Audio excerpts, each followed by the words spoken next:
Hi friends, I am Dr. Shalini Jalutria. Welcome to my YouTube channel Help9। तो आज हम इस video में बात करने वाले हैं कि हम प्रेगनेंसी में ट्रैवल कर सकते हैं या नहीं, और अगर कर सकते हैं तो कैसे करें, कब करें और क्या प्रिकॉशंस लें। फ्रेंड्स, ये वीडियो थोड़ा लंबा होने वाला है, बट आई होप जैसे जैसे वीडियो आगे बढ़ता जाएगा मैं आपकी सारी क्वेरीज सॉल्व करती चली जाऊँगी। तो वीडियो एंड तक ज़रूर देखें, और अगर चैनल सब्सक्राइब नहीं किया है तो प्लीज़ सब्सक्राइब करें। वीडियो शुरू करने से पहले आपको एक बहुत इम्पॉर्टेंट बात शेयर करना चाहूँगी आपसे। फ्रेंड्स, जो मदर होती है वो बच्चे की एक प्रोटेक्टिव शील्ड की तरह वर्क करती है, यानी कि मदर की बॉडी, फिर उसके अंदर बेबी जो होता है यूट्रस में होता है, जो कि एक थिक मसल ऑफ बंडल है। फिर उसके बाद उस यूट्रस में भी बच्चे के आसपास एमनियोटिक फ्लूइड होता है, जो कि एक शॉक एब्जॉर्बर की तरह काम करता है। तो पहले क्वेश्चन का आंसर तो यह है कि आप ट्रैवल कर सकते हैं, लेकिन प्रिकॉशंस के साथ। तो अब हम जानेंगे what is the best time to travel, how to travel, यानी कि मोड ऑफ ट्रांसपोर्ट क्या होना चाहिए और क्या प्रिकॉशंस लेनी चाहिए। So coming to the best time of travel, जो कि है 14 to 28 वीक्स। तो आइए जानते हैं क्यों। फ्रेंड्स, फर्स्ट 3 ट्राइमेस्टर यानी कि पहली तिमाही में वैसे ही प्रेग्नेंट फीमेल्स को नोजिया, वॉमिटिंग और चक्कर की शिकायत रहती है। तो चाहे आप कार में हो या फिर 2 व्हीलर पर हो या फिर बैक सीट पर बैठी हो, तो चक्कर आने के चांसेस रहते हैं। तो इससे एक्सीडेंट होने का खतरा रहता है। तो एक अननेसेसरी फैक्टर ऐड हो जाता है। साथ ही में यदि आप एडवांस जेस्टेशन में हैं, यानी कि आप लास्ट के महीनों में ट्रैवल करती हैं और डिलीवरी के सर्कमस्टांसेस यदि बन जाते हैं, तो चाहे आप कार में हो, चाहे ट्रेन में हो या एरोप्लेन में हो, तो वहाँ आपके लिए तो खतरा है ही, साथ में बेबी के लिए और भी खतरनाक है, क्योंकि जो बेबी को इमीडिएट केयर चाहिए होती है तब वो नहीं मिल पाएगी। तो आइए जानते हैं उन सारे जनरल प्रिकॉशंस के बारे में जो हमें प्रेगनेंसी में ट्रैवल के दौरान लेने ही लेने हैं, चाहे आप कार से ट्रैवल कर रहे हो, बाय एयर ट्रैवल कर रहे हो या बाय ट्रेन ट्रैवल कर रहे हो। पहला है, आप घर से बना खाना ही लेकर जाएं और पैकेज ड्रिंकिंग वाटर पिएं। इससे आपको इन्फेक्शन का खतरा तो कम होगा ही, और साथ में जो आप पानी पीती रहेंगी तो उससे आपको डिहाइड्रेशन भी नहीं होगा। तो फ्रेंड्स, नेक्स्ट इम्पॉर्टेंट प्रिकॉशन है कि आपको 45 मिनट्स टू 1 आवर के इंटरवल पे अपनी बॉडी को स्ट्रेच करना है, आर्म्स, लेग्स, और पोजीशन अगर चेंज कर सकती हैं तो वो भी करनी है, और साथ में अगर आप वॉक कर सकती हैं तो वो और भी बढ़िया है। ऐसा मैं इसलिए कह रही हूँ फ्रेंड्स, क्योंकि जब आप बहुत देर तक बैठे रहते हैं एक ही पोजीशन में, तो लोअर लिम्ब का सर्कुलेशन स्लो डाउन हो जाता है, जिससे कि आपकी लिम्ब में स्वेलिंग तो आती ही है, पैरों में सूजन आ जाती है, और साथ ही में ब्लड में क्लॉट्स भी जमा हो जाते हैं, जो कि डीप वेन थ्रोम्बोसिस कर सकते हैं। फ्रेंड्स, नेक्स्ट इम्पॉर्टेंट बात है कि आप जहाँ भी जा रहे हैं वहाँ अपने प्लीज़ एंटीनेटल नोट ज़रूर लेके जाएं, यानी कि आपके गायनिकोलॉजिस्ट ने जो भी आपको टेस्ट कहे थे या जो भी आपकी स्पेसिफिक हिस्ट्री थी वो सब उसमें डॉक्यूमेंटेड होता है। तो आप अगर कहीं और ट्रैवल कर रही हैं, तो अगर आपको उस जगह पर जाकर कोई प्रॉब्लम होती है तो गायनेकोलॉजिस्ट आपकी बेटर हेल्प कर पाएंगे, क्योंकि उनके पास वो सारी इन्वेस्टिगेशन, सारी ट्रीटमेंट जो आपको मिली हुई है वो उनके पास रहेगी। साथ ही में आपके जो भी मेडिसिन्स चल रही हैं जो आपके गायनेकोलॉजिस्ट ने प्रिस्क्राइब की है, चाहे वो हेडेक की हो, चाहे वो बीपी की हो, या कोई भी ऐसी स्पेसिफिक मेडिसिन जो आप ले रही हैं, वो आप प्लीज़ अपने साथ लेकर ज़रूर चलें।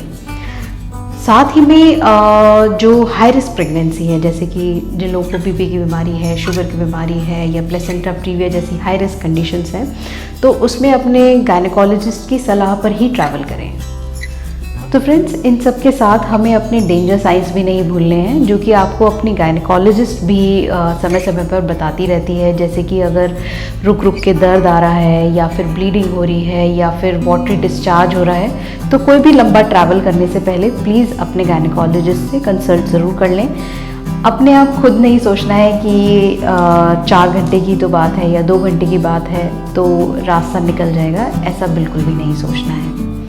और साथ में कोशिश करनी है कि आप एयरपोर्ट पे या फिर रेलवे स्टेशन पर अगर जा रहे हैं तो टाइम से पहले निकलें, ताकि आपको किसी भी चीज़ के लिए रश ना करना पड़े।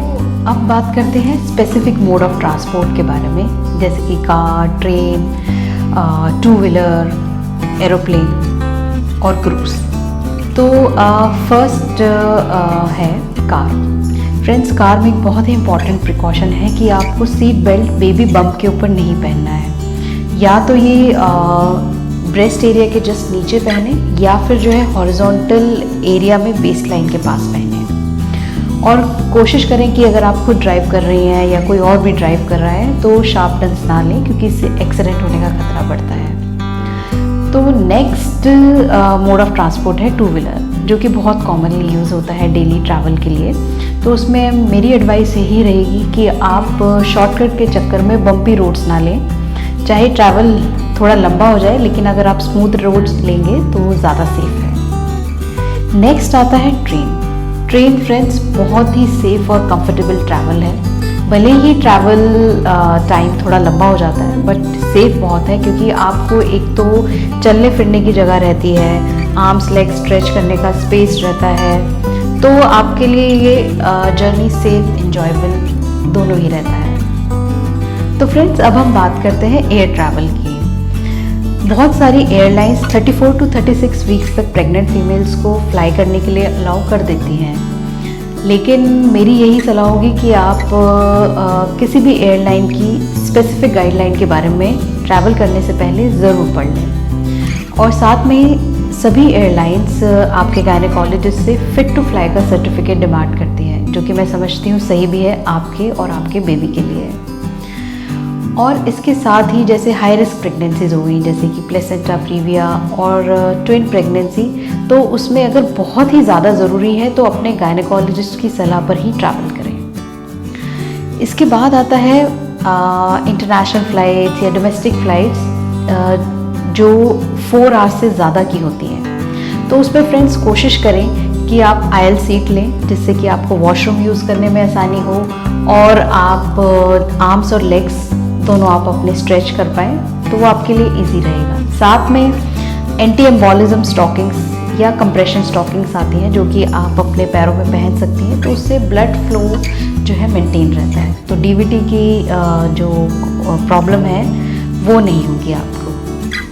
तो फ्रेंड्स, अगर आप इंटरनेशनल ट्रैवल प्लान कर रही हैं तो जिस भी कंट्री में आप जा रही हैं तो वहाँ की स्पेसिफिक गाइडलाइंस ज़रूर पढ़ लें, क्योंकि बहुत सारी कंट्रीज़ ऐसी हैं जो प्रेग्नेंट फीमेल से स्पेशल वैक्सीनेशन का डिमांड करती हैं। साथ ही में मेरी एक एडवाइस ये भी रहेगी कि अगर आपका वहाँ पर उस कंट्री में जाकर लंबा स्टे है तो एक prior appointment with a gynaecologist आप फिक्स करें, ताकि अगर आपको कोई भी प्रॉब्लम हो उस कंट्री में जाके तो आपको असुविधा ना हो।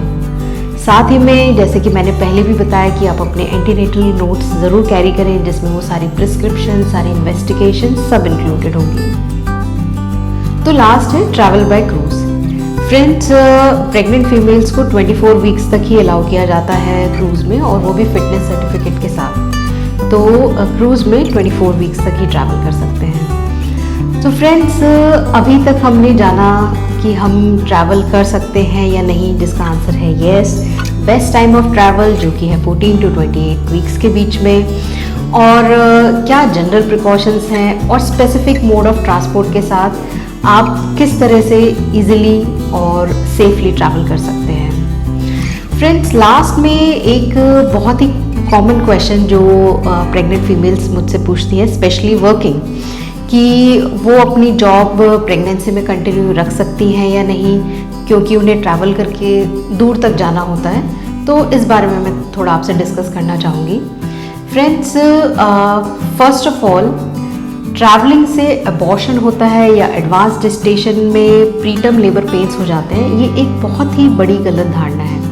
क्योंकि अगर आप फर्स्ट ट्राइमेस्टर में देखें तो वैसे भी अबॉर्शन के चांसेस 8 to 12% होते हैं। तो चाहे आप ट्रैवल कर रही हैं या नहीं कर रही हैं तो उससे कोई फ़र्क नहीं पड़ता है। बट हाँ, ये कुछ फीमेल्स के लिए बहुत अनफॉर्चुनेट होता है कि ट्रैवलिंग के दौरान उनका अबॉर्शन हो गया। तो फ्रेंड्स, जैसे कि मैंने आपको पहले भी बताया कि बेबी इतने सारे लेयर्स में होता है, तो अगर ऐसा हो जाता है तो प्लीज़ उसे ट्रैवलिंग के साथ एसोसिएट ना करें। So friends, this is the end of my video. I hope आपको वीडियो पसंद आया होगा, और मैंने अपनी पूरी कोशिश की है इसमें सारे ट्रैवल से रिलेटेड क्वेरीज सॉल्व करने की। लेकिन अगर इसके बावजूद भी अगर आपको कोई प्रॉब्लम आती है या क्वेरी होती है, तो वो प्लीज़ कमेंट सेक्शन में जाकर मुझे बता सकते हैं, मैं उसको सॉल्व करने की कोशिश करूँगी। आई नो वीडियो थोड़ा लंबा था, but thank you for hearing me so patiently. अगर आपको वीडियो पसंद आया हो तो प्लीज़ लाइक करें, शेयर करें और सब्सक्राइब करें मेरे चैनल को। Thanks for watching and bye for now.